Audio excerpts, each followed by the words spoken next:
ચાલો આજે આપણે એક મજેદાર સફર પર નીકળીએ, સમયની સફર. અને જાણો છો, આપણું ટાઈમ મશીન શું છે? આપણા શબ્દો.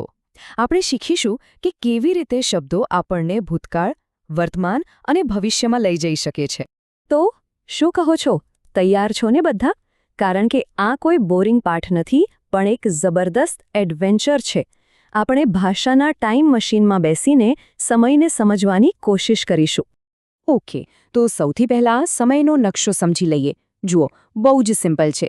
આપણી લાઈફમાં જે પણ કંઈ થાય છે એ બસ આ 3 ટાઈમ ઝોનમાં જ થાય છે. જે વીતી ગયું એ છે ભૂતકાળ, એટલે કે ગઈકાલ. જે અત્યારે ચાલી રહ્યું છે એ છે વર્તમાન, એટલે કે આજ. અને જે હજુ આવવાનું છે એ છે ભવિષ્ય, એટલે કે આવતીકાલ. છે ને એકદમ સહેલું? તો આપણી ટાઈમ ટ્રાવેલની ગાડી સૌથી પહેલાં ક્યાં ઊભી રહેશે?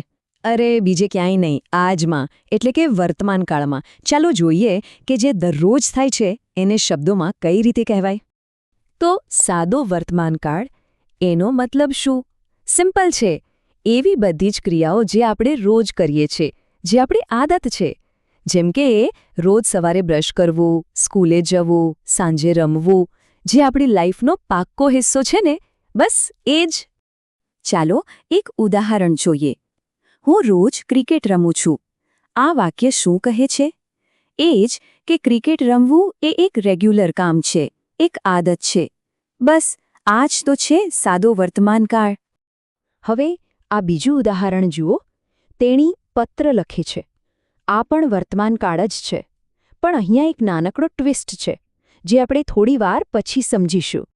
ચાલો ભાઈ, ટાઈમ મશીનમાં બેસી જાઓ અને ગિયરને રિવર્સ કરો. હવે આપણે જઈ રહ્યા છીએ ગઈકાલમાં, એટલે કે ભૂતકાળમાં.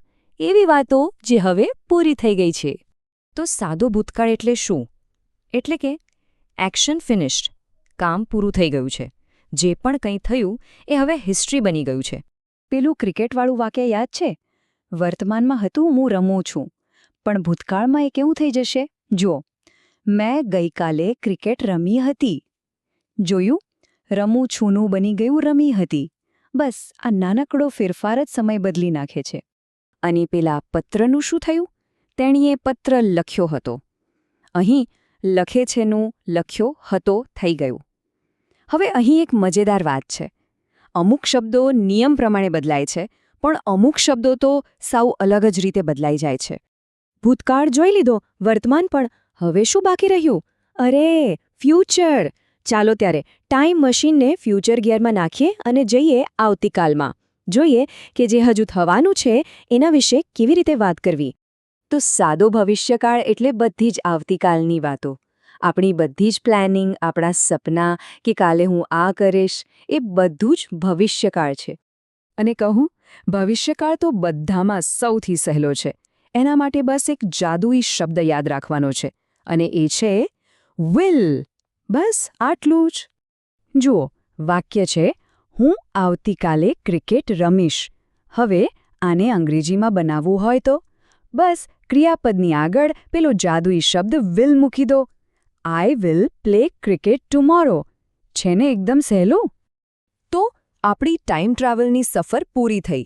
આપણે ભૂતકાળ, વર્તમાન અને ભવિષ્ય ત્રણેયની મુલાકાત લઈ લીધી. હવે ચાલો એક કામ કરીએ. આ ત્રણેયને બાજુ-બાજુમાં મૂકીને જોઈએ, એટલે બધા જ કન્ફ્યુઝન દૂર થઈ જાય. અહીં ધ્યાનથી જુઓ. એક બાજુ છે વર્તમાન કાળ, તેણી પત્ર લખે છે, અને બીજી બાજુ છે ભૂતકાળ. તેણીએ પત્ર લખ્યો હતો. શબ્દોમાં થયેલો એક નાનકડો ફેરફાર આખા વાક્યને વર્તમાનમાંથી ભૂતકાળમાં લઈ જાય છે. આ જ તો છે ભાષાનો અસલી જાદુ. અને આ ટેબલ તો જુઓ. આ તો જાણે બધી જ વાત એકદમ સાફ કરી દે છે. જુઓ, વોક જેવું ક્રિયાપદ ભૂતકાળમાં વોકડ થઈ જાય છે, પણ ઈટ જેવું ક્રિયાપદ સીધું એટ બની જાય છે. પણ ભવિષ્યકાળ જુઓ, બધા માટે એક જ નિયમ, કોઈ ભેદભાવ નહીં. બસ આગળ વિલ લગાવી દો અને કામ પૂરું. ચાલો, હવે સમય છે કેટલાક સિક્રેટ જાણવાનો. એવી ટ્રિક્સ જે તમને ટેન્સના માસ્ટર બનાવી દેશે. સમજી લો કે આ આપણી ટાઈમ ટ્રાવેલરની સિક્રેટ રૂલબુક છે. તો પહેલો સિક્રેટ નિયમ. આ નિયમ ફક્ત વર્તમાનકાળ માટે છે હો. બસ એટલું જ જોવાનું કે કામ કોણ કરી રહ્યું છે. જો કામ કરનાર હી, શી કે ઇટ હોય તો બસ ક્રિયાપદની પાછળ એસ અથવા ઈએસ લગાવી દેવાનું, જાણે કે એમને એક સ્પેશિયલ ગિફ્ટ મળી રહ્યું હોય. ઉદાહરણ તરીકે જુઓ, he walks, she eats, it runs. પણ જો આઈ હોત તો આઈ વોક. દે હોત તો દે ઈટ. એટલે આ એસ વાળો નિયમ ફક્ત આપણા 3 ખાસ મિત્રો હી, શી અને ઇટ માટે જ છે. અને છેલ્લે આ વાત તો ગાંઠ બાંધીને યાદ રાખી લેજો, ભવિષ્યકાળથી બિલકુલ ગભરાવાનું નથી, કારણ કે વિલ એ એક એવી માસ્ટર કી છે જે ભવિષ્યકાળનો કોઈ પણ દરવાજો ફટાફટ ખોલી દે છે. બસ, તો આ હતી આપણી શબ્દો સાથેની સમયની સફર. હવે આપણે જાણીએ છીએ કે કેવી રીતે નાના નાના શબ્દો બદલીને આપણે સમયમાં આગળ પાછળ જઈ શકીએ છીએ. હવે કોઈ પણ વ્યક્તિ સમય અને શબ્દોનો માસ્ટર બની શકે છે, ખરું ને? તો હવે એક સવાલ, આવતીકાલે કયું અદ્ભુત સાહસ આપણી રાહ જોઈ રહ્યું હશે? જવાબ ભલે ગમે તે હોય, પણ હવે એને સાચા શબ્દોમાં કેવી રીતે કહેવું એ તો આપણે સૌ જાણીએ છીએ.